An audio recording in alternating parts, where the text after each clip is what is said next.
Bismillahirrahmanirrahim. Assalamualaikum warahmatullahi wabarakatuh. Alhamdulillahirabbil alamin. Segala puji bagi Allah Subhanahu wa taala.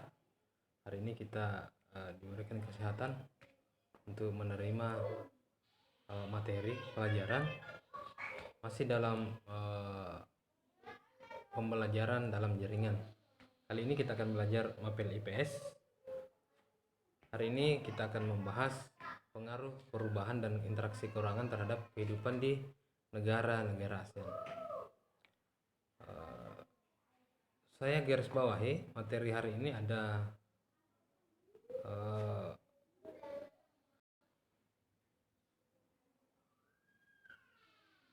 perubahan dan interaksi keruangan. Anak-anakku sekalian, seperti yang anak-anakku sekalian sudah pelajari di kelas 7 kemarin, interaksi antar ruang terjadi itu melalui 3 sarana. Yang pertama mobilitas, ya ini perpindahan penduduk yang berinteraksi itu adalah manusianya. Yang kedua adalah transportasi, ruang berinteraksi dalam sarana transportasi, maksudnya barang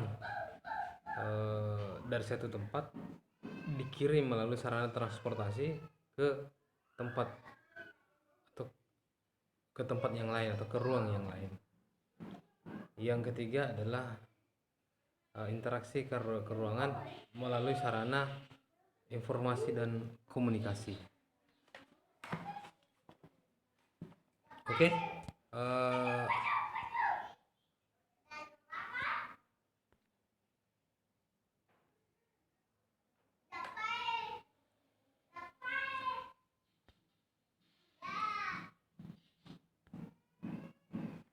Kita lanjut.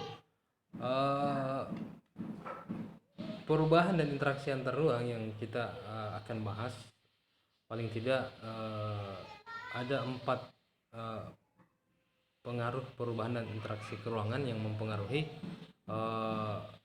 kehidupan di negara-negara Asia Tenggara. Yang pertama faktor alam, yang kedua ilmu dan teknologi, yang ketiga ekonomi, dan yang keempat adalah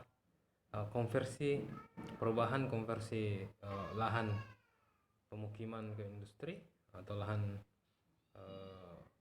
pertanian kepada pemukiman. Selanjutnya untuk hari ini kita akan membahas saja faktor alam. Jadi tujuan pembelajaran dari materi ini adalah kalian bisa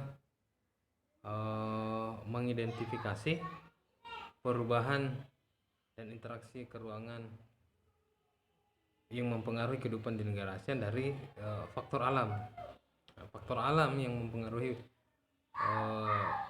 kehidupan di negara ASEAN, perubahan dan interaksinya ada disebabkan karena iklim, geologi, dan sumber daya alam. Sekarang kita akan lihat faktor iklim. Ini ada bencana kekeringan. Kita tahu bahwa negara Asia Tenggara memiliki iklim yang homogen, sama dengan Indonesia, karena Indonesia juga bagian dari negara Asia Tenggara. Iklimnya itu memiliki iklim matahari.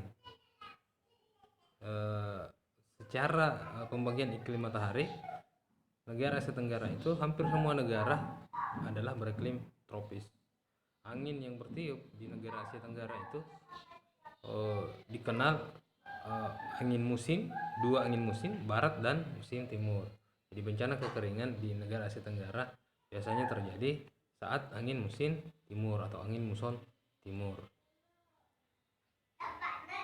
Selanjutnya dari faktor geologi. Faktor geologi berbicara tentang keadaan batuan, lapisan batuan atau lempeng yang ada di negara Asia Tenggara. Lempeng di negara Asia Tenggara dilihat dari gambar Anak sekalian, ini ada lempeng Indo-Australia,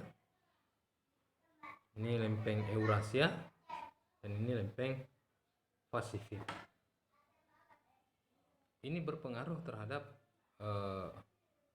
kehidupan di negara ASEAN. Jika terjadi perubahan ruang akibat faktor geologi, misalnya gempa bumi dan tsunami, maka negara ASEAN berlomba-lomba bahu-membahu untuk mengatasi bencana tersebut. Itulah pengaruhnya terhadap kehidupan di negara Asia Tenggara.